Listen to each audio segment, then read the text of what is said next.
겨울철을 앞두고 코로나19 확산세가 거세지고 있습니다. 그리고 이 백신 개발 기대감 때문에 원자재 상품 시장에도 여러 움직임들이 보이고 있는데요.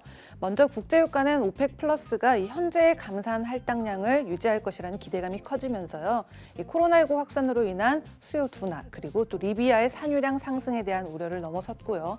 또 금, 선물과 현물은 코로나19 증가 추세로 경제 활동이 둔화될 것을 대비할 해지를 찾으려는 투자자들이 몰려들면서 상승하는 움직임을 보였습니다. 그런데 어제 발표됐던 이 미국의 실물 경제라고 볼 수 있는 이 10월 소매 판매는 전월 대비 0.3% 증가를 하면서요. 최근 6개월 동안 가장 저조한 모습을 보였고요. 또 자동차나 휘발유, 또 음식 등을 제외한 근원 소매 판매도 전달보다 0.2% 늘어난 데 그치면서 기대감에 들떴던 분위기가 살짝 가라앉았습니다.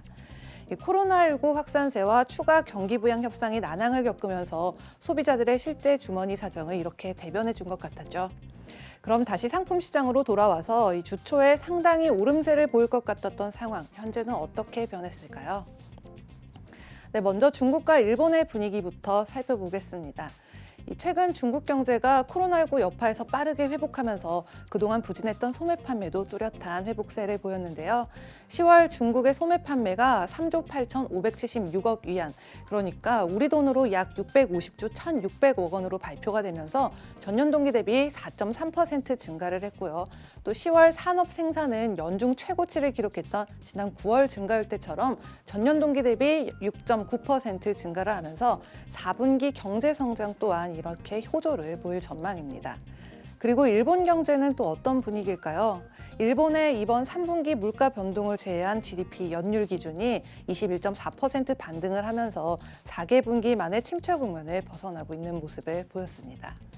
이렇게 최근에 이 중국과 일본의 경기가 개선되고 있다는 소식이 아시아 시장에 힘을 실어줬는데요. 뉴욕 온라인 거래 플랫폼의 제프리 할리에 따르면 이 미국 경제 데이터는 코로나19로 인한 타격을 입겠지만 그래도 이렇게 아시아가 궤도를 유지하면서 약세 압박이 어느 정도 가셨다는 의견이 있었는데요. 이 WTI는 0.17% 상승한 41.41달러에 마감을 했고요. 또 브렌트유는 전장 대비 0.05% 상승한 43.84달러에 마감을 했습니다. 이렇게 WTI와 브렌트유는 지난주 초에 코로나19 백신 개발에 대한 기대감 때문에 각종 리스크 자산들이 대규모 반등세를 보이면서 주중에 각각 8% 이상씩 상승을 했고요. 하지만 이 백신 후보 물질의 보관 조건이 까다로운 데다가 또 유통하는 것도 쉽지 않을 것이라는 소식이 이어지면서 수익폭이 대폭 줄어들었습니다. 그런데 중요한 건 이러한 국제유가의 움직임이 실제 거래되는 펀더멘털이 아니라 오로지 백신 개발에 대한 가능성이라는 환상에 기반한 것이기 때문에 때론 이런 시장의 분위기가 수요와 공급만큼이나 중요하다는 걸 보여주기도 했습니다. 그럼 이 다음으로 금은 어떤 상황일까요? 반면에 이 금은 지난 월요일 온스당 100달러 이상 하락한 모습이었는데요.